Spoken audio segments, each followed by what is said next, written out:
What happens when a daytime television host pushes too far and a Hollywood legend pushes back even harder? What you're about to witness is the most explosive live television moment in recent memory. A confrontation so intense it ended with one of daytime TV's biggest personalities walking off her own show and never coming back. This is the story of how Joy Behar's career at The View came to a shocking end during what was supposed to be a routine celebrity interview. If you think you've seen heated exchanges on daytime television before, you haven't seen anything like this, make sure to subscribe and drop a comment telling us what you think really happened behind the scenes, because this story has layers that will blow your mind. The studio audience at The View was buzzing with anticipation as the show returned from commercial break. Joy Behar, sitting in her usual spot at the Hot Topics table, shuffled her notes one final time before looking directly into camera 2. She had that familiar glint in her eye. The one her longtime viewers knew meant she was about to stir the pot. Welcome back to The View, Joy announced with her trademark New York accent cutting through the studio air. We're here with Academy Award winner Kevin Spacey, who's joining us to discuss his upcoming independent film project. Kevin, thank you for being here. Kevin Spacey, impeccably dressed in a charcoal gray suit, sat across from the panel with his hands folded calmly in his lap. His expression was polite but guarded, the kind of carefully controlled demeanor that had served him well throughout his decades in Hollywood. Thank you for having me, Joy. Kevin replied, his voice smooth and measured. It's always interesting to be on live television. The word interesting seemed to hang in the air for a moment longer than necessary. Joy leaned forward slightly, her pen tapping against her notepad in a rhythmic pattern that regular viewers would recognize as her tell when she was about to go off script. Kevin, I have to ask, Joy began, her voice taking on that particular tone she used when she was about to make things uncomfortable. There's been a lot of talk about accountability in Hollywood lately. How do you personally define redemption?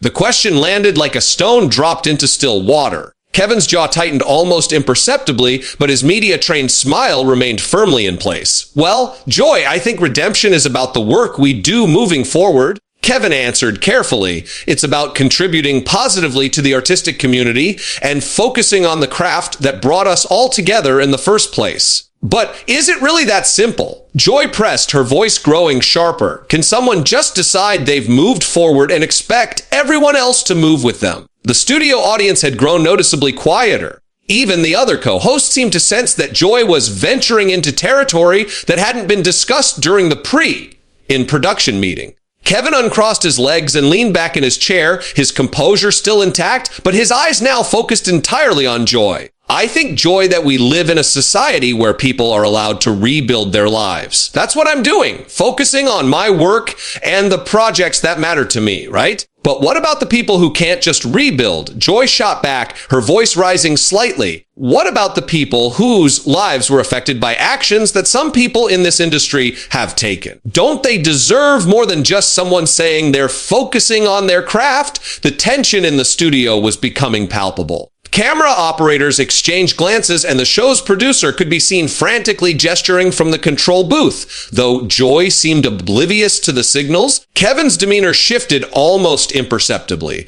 The polite smile faded, replaced by something cooler, more calculating. Joy, I came here today to talk about my new film, which deals with themes of human resilience and artistic expression. I'm not sure what specific situations you're referring to, but I think it's important that we don't make assumptions about people's experiences or motivations. Oh, I'm not making assumptions, Joy replied, her voice now carrying the full force of her confrontational style. I'm asking direct questions about accountability, something that seems to be in short supply these days, especially among people who think their talent gives them a free pass. The words hit their mark. Kevin's hands, which had been resting calmly in his lap, now gripped the arms of his chair. His voice, when he spoke, carried a new edge that hadn't been there moments before. Joy, I need to stop you right there, Kevin said. His tone still controlled, but with an unmistakable firmness. You're making some very serious implications on live television, and I think you need to be very careful about the territory you're walking into.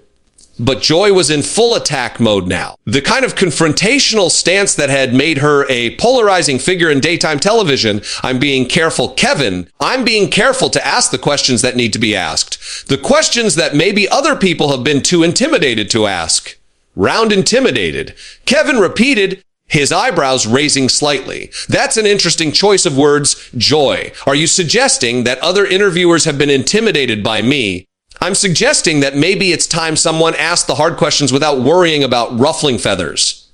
Joy fired back. Maybe it's time someone said what everyone else is thinking. Kevin was quiet for a long moment, and the silence stretched across the studio like a taut wire. When he finally spoke, his voice was dangerously quiet. And what exactly is it that you think everyone is thinking, Joy? The question hung in the air like a challenge. Joy's co-hosts were now openly uncomfortable, shifting in their seats and exchanging worried glances. The audience seemed to sense that they were witnessing something that was spiraling far beyond a typical daytime television interview. Joy, however, seemed energized by the confrontation. I think everyone is wondering how someone can just show up and expect to be treated like nothing ever happened. I think people are wondering about accountability, about consequences, about whether talent really does give someone a free pass to just move on. Kevin's response when it came was delivered with the precision of a seasoned actor who knew exactly how to make every word count. Joy, let me ask you something, Kevin said, his voice now carrying a subtle but unmistakable threat. Do you really want to continue down this path on live television? Because once we go there, we can't go back, and I'm not sure you're prepared for where this conversation might lead. The threat in Kevin's voice was unmistakable, but Joy Behar had built her career on not backing down from confrontation. If anything, his warning seemed to fuel her determination to push even harder. Are you threatening me, Kevin? Joy asked, her voice cutting through the studio tension like a blade. Because if you are, I think our viewers deserve to know exactly what kind of person they're dealing with. Kevin's laugh was soft, but completely devoid of humor. Threatening you. Joy, I'm trying to save you from yourself. You're walking into a conversation that you're not equipped to handle, making accusations on live television without any regard for the consequences. The only consequences I'm worried about are the ones that happen when people don't speak the truth. Joy shot back, leaning forward in her chair. And the truth is that some people think they can just rehabilitate their image with a few interviews and expect everyone to forget what happened. What exactly do you think happened? Joy, Kevin asked, his voice dropping to an almost conversational tone that somehow made his words more menacing. Because I'm very curious to hear what version of events you think you know. Joy's co-hosts were now openly trying to intervene. Whoopi could be seen making subtle hand gestures, trying to signal Joy to pull back, but Joy was completely focused on Kevin as if the rest of the studio had disappeared. I think what happened is that powerful people got away with things they shouldn't have gotten away with, Joy said, her voice rising with each word. And I think some of those people are now trying to pretend it never happened. Kevin was silent for a long moment, studying Joy with the intensity of someone calculating his next move. When he spoke, his voice carried the kind of quiet authority that had made him one of Hollywood's most compelling villains. Joy, you're making a very serious mistake right now, Kevin said slowly. You're confusing having a television show with having actual power. You're confusing being loud with being right. And you're about to learn the difference. Is that another threat? Joy demanded, her voice now loud enough that it echoed slightly in the studio. Because I've been threatened by better people than you, and I'm still here. No, Joy, it's not a threat, Kevin replied, his composure never wavering. It's a promise. You want to play this game. Let's play, but let's make sure we're both clear on the rules. The studio had fallen completely silent except for the low hum of the cameras.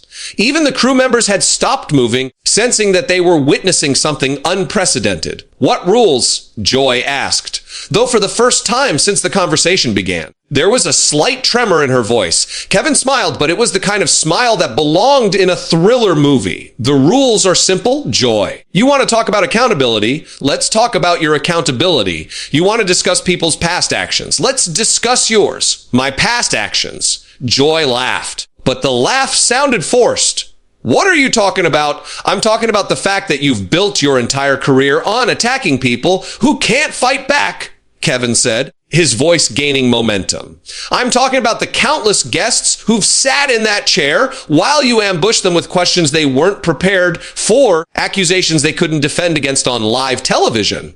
Joy's face was beginning to flush red. That's called journalism, Kevin.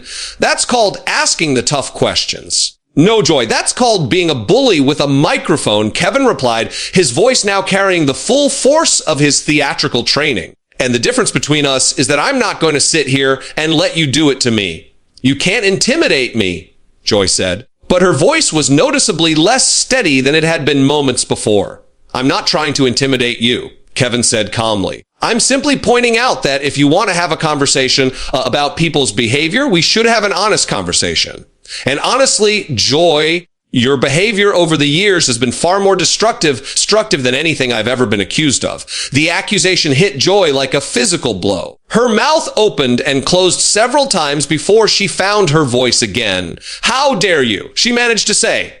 How dare you sit there and try to turn this around on me? I'm not turning anything around, Kevin replied smoothly. I'm simply responding to your questions with questions of my own. You asked about accountability. I'm asking about yours. You asked about consequences. I'm asking about the consequences of your actions over the years. Joy was now gripping the edge of the table so tightly that her knuckles had turned white. My actions. I've spent my career speaking truth to power. Your actions, Kevin repeated, his voice growing more forceful. The guests you've destroyed with your ambush tactics. The careers you've damaged with your reckless accusations. The people who've left this studio feeling humiliated and violated because you thought it made for good television. That's not Joy started to say, but Kevin cut her off. The young actors who came on this show to promote their first films and left feeling like they'd been attacked. Kevin continued, his voice building like a prosecutor making his closing argument. The politicians who agreed to interviews and found themselves facing a hostile interrogation instead. The authors, the musicians, the directors who trusted this show and found themselves facing your particular brand of character assassination. Joy was now visibly shaken, her usual confidence completely eroded. You don't know what you're talking about. I know exactly what I'm talking about, Kevin said, leaning forward in his chair. I know because I've spoken to some of those people. Joy. I know because the entertainment industry is smaller than you think, and people talk. They talk about the fear they feel when they're booked on this show. They talk about the anxiety they experience knowing they might face one of your ambush interviews. That's Joy began, but her voice cracked slightly. That's what Joy, Kevin asked, pressing his advantage. That's not true, because I can give you names if you'd like. I can tell you about the young actress who had a panic attack in your green room after you spent 10 minutes attacking her personal life instead of discussing her work. I can tell you about the musician who still won't do television interviews because of how you treated him on this show.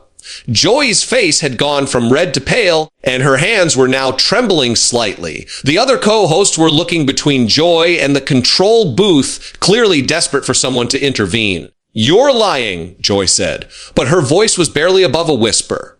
Am I? Kevin asked, his voice now deadly quiet. Because here's the thing about accountability, Joy. It works both ways. You want to hold other people accountable for their actions, then you need to be held accountable for yours. And your actions over the years have been consistently cruel, consistently destructive, and consistently protected by the shield of this television show. Joy stood up suddenly, her chair rolling backward with the force of her movement. Her face was now a mixture of rage and something that looked dangerously close to panic. I don't have to listen to this, she said, her voice shaking with emotion. No, you don't. Kevin agreed, his voice returning to its earlier calm tone. You can walk away. You can do what you've always done when someone finally stands up to you. You can run. The word run hung in the studio air like a gauntlet thrown down. Joy stood frozen behind the table, her chest rising and falling rapidly as she stared at Kevin with a mixture of fury and disbelief. Run, Joy repeated, her voice cracking with emotion. I've never run from anything in my life. Haven't you, Kevin asked, settling back in his chair with the confidence of someone who knew he had gained the upper hand. What about the interview with the Broadway producer 3 years ago? The one where you made personal accusations that you couldn't back up, and when he started to defend himself, you suddenly had to go to commercial. Joy's face went completely white. That's not what happened. Or the time with the documentary filmmaker, Kevin continued relentlessly. The one who was trying to discuss her work about women's rights, but you spent the entire interview attacking her personal relationships instead. And when she started to push back, you suddenly developed technical difficulties. Stop it, Joy whispered. But Kevin was nowhere near finished. The environmental activist who came here to discuss climate change but left after you spent 15 minutes grilling him about his divorce. Kevin went on, his voice gaining momentum like a freight train. The cookbook author who broke down crying on live television because you decided her weight was more interesting than her recipes. The teenager who won a science competition and came here excited to share her work only to have you spend the interview questioning whether her parents had done the work for her. With each example, Joy seemed to shrink further into herself. Her co-hosts were now openly staring as if seeing her for the first time. Those were legitimate questions, Joy managed to say, but her voice sounded hollow even to herself. Were they? Kevin asked, raising an eyebrow. Or were they the questions of someone who confused cruelty with journalism? Someone who thought that making people uncomfortable was the same thing as holding them accountable. Joy's hands were shaking now as she gripped the back of her chair. You don't understand what it's like to do this job. I understand exactly what it's like to do your job, Kevin replied coldly. I understand what it's like to perform every day, to maintain a persona, to give people what they expect from you. The difference is that my performances don't destroy real people's lives. I've helped people. Joy protested weakly. I've given voice to important issues. You've given voice to your own ego, Kevin shot back. You've used this platform to feed your own need, to be the center of attention, to be the one asking the hard questions, regardless of who got hurt in the process. Joy was now openly crying, tears streaming down her face as she struggled to maintain some semblance of composure. You can't say these things to me. Why not? Kevin asked, his voice softening slightly, but losing none of its intensity. Because you're not used to being on the receiving end. Because you're used to being the one who gets to attack while hiding behind the protection of being the host. I'm done, Joy said suddenly, her voice breaking completely. I'm done with this? Are you? Kevin asked. Because this is what you do to other people, Joy. This is what it feels like to be sitting in my chair while you tear them apart for your own entertainment. This is what it feels like to be ambushed, to be attacked, to be made to feel small and helpless while you perform for your audience. Joy pulled off her microphone with shaking hands, the small device clattering as it hit the table. I said, I'm done, and that's your choice, Kevin said calmly, just like it was their choice to leave, to walk away, to refuse to come back on television because of how you treated them. The only difference is that they didn't have anywhere to run to. They just had to live with what you did to them. Shut up, Joy whispered, but there was no force behind the words. The young mother who came here to talk about her book on parenting and left feeling like a failure because you questioned every choice she'd made. Kevin continued inexorably. The war veteran who wanted to discuss PTSD awareness but ended up being grilled about his personal struggles instead of his advocacy work. The small business owner who came here proud of her success and left feeling like a fraud because you spent the interview suggesting she didn't deserve her achievements. Joy was backing away from the table now, her face straight with tears and mascara. Stop it! Just stop it! The high school teacher who won a national award and came here excited to talk about education, only to have you spend the entire time questioning her methods and making her defend herself to a national audience. Kevin went on, his voice never wavering. The cancer survivor who wanted to share her story of hope but left feeling like her experience had been trivialized because you were more interested in the dramatic details than the message of resilience. I helped those people. Joy sobbed. I gave them a platform. You used those people. Kevin corrected firmly. You used their stories, their vulnerabilities, their trust to create television moments that would get people talking. And when they tried to defend themselves, when they tried to maintain some dignity, you cut them down even further. This is no one we saw with now, according to Indecid, and they according to in 252, the Esker town and a Fiverr Joy was now at the edge of the stage area, her whole body shaking with the force hurt. The studio audience sat in stunned silence witnessing the complete breakdown of someone they had watched for years. This isn't who I am, Joy whispered. Isn't it? Kevin asked, his voice now almost gentle in its cruelty. Because this is who you've been every day for years, Joy. This is the person who sits in that chair and decides that other people's pain is acceptable collateral damage for good television ratings. Joy turned toward the exit, but Kevin's voice stopped her one last time. The difference between us, Joy, he said quietly, is that I'm giving you a choice. I'm letting you walk away. I'm not following you backstage to continue this conversation. I'm not bringing up things from your personal life to hurt you more. I'm not trying to destroy you completely. I'm showing you more mercy than you've ever shown anyone who sat in this chair. Joy stood frozen in the doorway for a moment, her back to the cameras. When she finally spoke, her voice was barely audible. I quit, she said, worrying across the silent studio. I quit The View. I'm done. And with that, Joy Behar walked out of the studio, leaving behind a career that had spanned decades and a legacy that would forever be defined by this single devastating conversation. Kevin remained in his chair, looking directly into the camera with the calm composure of someone who had just delivered the performance of his lifetime. I think, he said quietly to the stunned audience, we should probably go to commercial. The cameras kept rolling as producers scrambled to figure out what to do next, capturing every moment of the most explosive confrontation in daytime television history. Joy Behar had finally met someone who refused to be intimidated, someone who turned her own tactics against her, and someone who showed her exactly what it felt like to be on the other side of her relentless questioning. And that was the end of Joy Behar's time at The View. So what do you think really pushed Kevin Spacey to that breaking point? Was this a calculated move? Or did Joy finally push the wrong person too far? Subscribe to the channel and drop a comment with your theory about what was really going through Kevin's mind during that explosive confrontation. Because this story has more layers than what we saw on